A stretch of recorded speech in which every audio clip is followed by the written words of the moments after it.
The palace smelled of roses and rot. Velvet curtains soaked in incense barely masked the sour stench of something decaying. Outside, the people celebrated their monarch with fireworks and wine. Inside, the king's bowels had stopped moving days ago. His body was swelling, not with pride, but with gas and filth. The royal physicians whispered in Latin, terrified to admit the truth. The most powerful man in the kingdom was dying, and it was disgusting. History likes to dress royalty in elegance, hiding the filth beneath gold thread and powdered wigs. But sometimes, even the tightest corset of ceremony can't contain the grotesque reality of death. Some royal ends were so foul, so humiliating, that historians tried to bury them right alongside the bodies, but they didn't stay buried, not really. Consider King Henry I of England, a powerful ruler, feared in battle and cunning in politics, but it wasn't a sword or scheme that killed him. It was a plate of lampreys, slippery, eel-like creatures, soaked in wine and spice. His physicians warned him. The dish was too rich, too oily.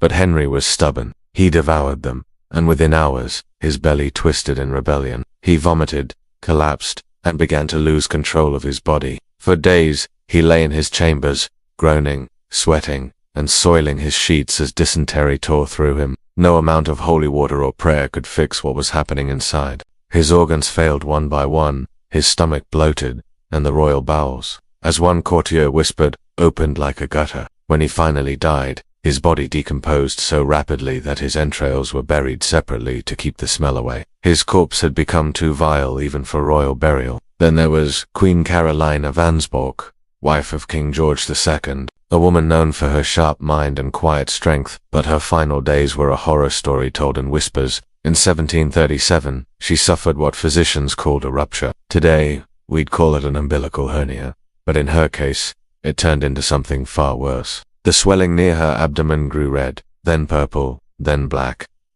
The skin split, foul-smelling fluid poured out. Still, the doctors armed with little more than bone saws and leeches tried to treat her with tapping, a barbaric procedure meant to drain her body of infected fluid. But each time they pierced her, more rot spilled out.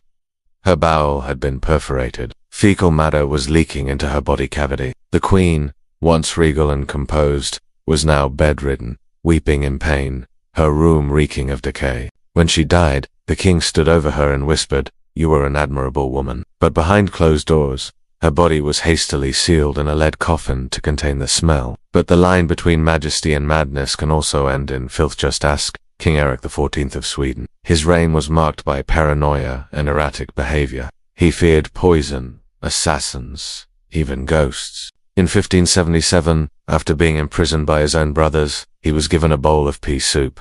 He hesitated, suspecting treachery, and he was right. The soup was laced with arsenic, but the poison didn't kill him quickly. It took days.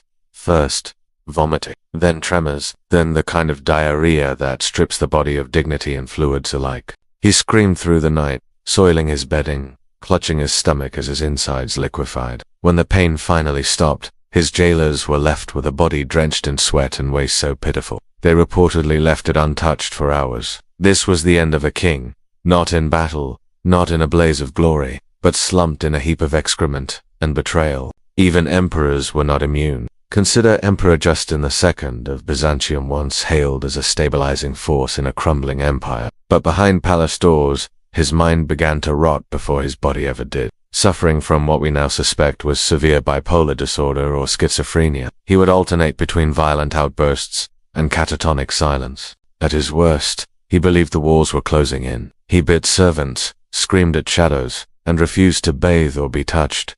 They say he tried to eat his own throne. Eventually his caregivers were forced to strap him into a rolling chair, a primitive wheel. They could wheel him around the palace like a ghost of the man he once was. He defecated on himself daily, refused food for weeks, and howled like a beast. His end was not marked by a final battle or noble farewell, but by silence, filth, and a mind lost to madness. But perhaps the most revolting royal death belongs to Charles II of Navarre, known as Charles the Bad, a nickname he earned well. A sadistic tyrant known for poisoning his enemies and betraying his allies. Charles met a death so ironically gruesome that it almost sounds made up. In 1387, he became too ill to move, paralyzed from waist down, likely from neurological complications. His physicians, in their infinite medieval wisdom, decided the best cure was to wrap him tightly in linen soaked in brandy. They stitched the cloth tight around his limbs and torso, effectively mummifying him in alcohol. But one night, as a servant prepared to snip the final thread, he made a fatal mistake. He brought a candle too close, the linen caught fire, and Charles, too paralyzed to scream, burned alive, wrapped like a roast in booze-soaked bandages. By the time the fire was extinguished, there was little left but ash and a stench of roasted flesh. The irony was as thick as the smoke.